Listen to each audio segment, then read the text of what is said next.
कि ये आखिर है कौन, ये किसका बच्चा है और इस सुनसान कब्रिस्तान में क्या कर रहा है।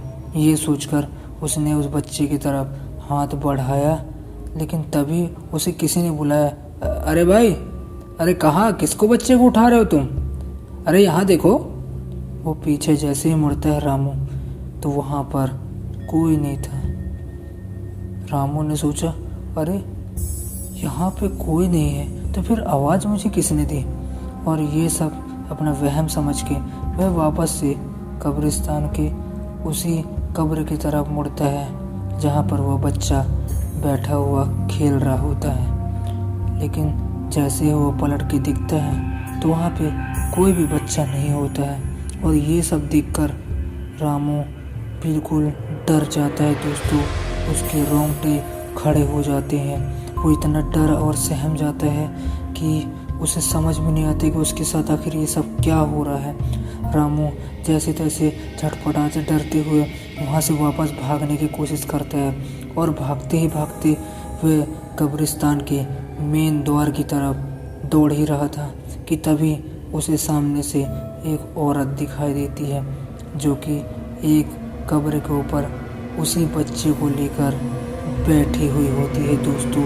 रामू देखकर ये सब बिल्कुल डर सा जाता है दोस्तों, उसके माथे से पसीना टपकने लगता है और डरते घबराते और सहमते हुए उसने उस औरत से पूछा कि ये तो तुम्हारा बच्चा है और तुम इतनी रात को इस कब्रिस्तान में आखिर क्या कर रही हो। देखो, तुम जो भी कोई हो यहाँ से जाओ, कब्रिस्तान में इतने समय आना अलाउड नहीं है, चली जाइए यहाँ से। इतना कहने के बाद वो औरत टस से मस नहीं हुई। रामू समझ गया था कि दाल में कुछ ना कुछ तो काला है, लेकिन वो आखिर वहाँ पे डरा और सहमा हुआ खड़ा रहा।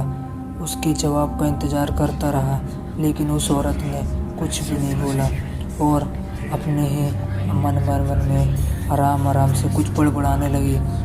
रामू ने यह सब सुनते हुए बोला कि आखिर मन में क्या बड़बड़ा रही है, और उससे पूछा, क्यों, तुम आखिर हो कौन और ये सब क्या क्या कर रही हो, चल निकलो यहाँ से, बोला ना तुम्हें, सुना नहीं देता।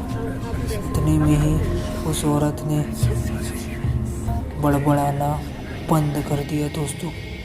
और जैसे ही वो रामू की तरफ घूमी, रामू डर से बेहोश हो गया दोस्तों, क्योंकि उस औरत का चेहरा इतना भयानक था। उसकी बड़ी बड़ी आंखें, बड़े बड़े नाखून, बड़े बड़े दांत, और वो एक आँख उसकी नहीं थी दोस्तों। यह मंजर देखते ही रामू डर से बेहोश हो गया और थोड़ी देर बाद उसे होश आया तो वह कहीं और पड़ा था और उसे समझ में आ रहा था जैसे किसी ने उसके ऊपर मिट्टी डाल दी हो। दोस्तों, मैं और आप अंदाज़ा भी नहीं लगा सकते, लेकिन रामू जिस कब्र की तरफ देखकर उस बच्चे को उठाने की कोशिश कर रहा था, उसी के जस्ट सामने रामू की कब्र खुदी हुई थी और रामू उसी में ही लेटा हुआ था और कोई उसे ऊपर से मिट्टी डालकर ढक रहा था।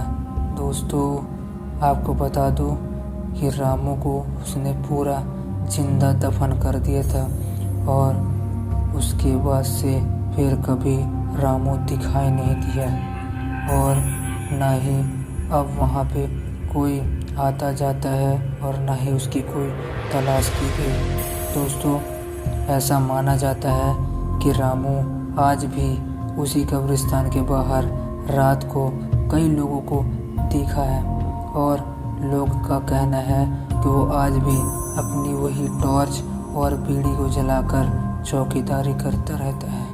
तो दोस्तों, ये थी आज की कहानी।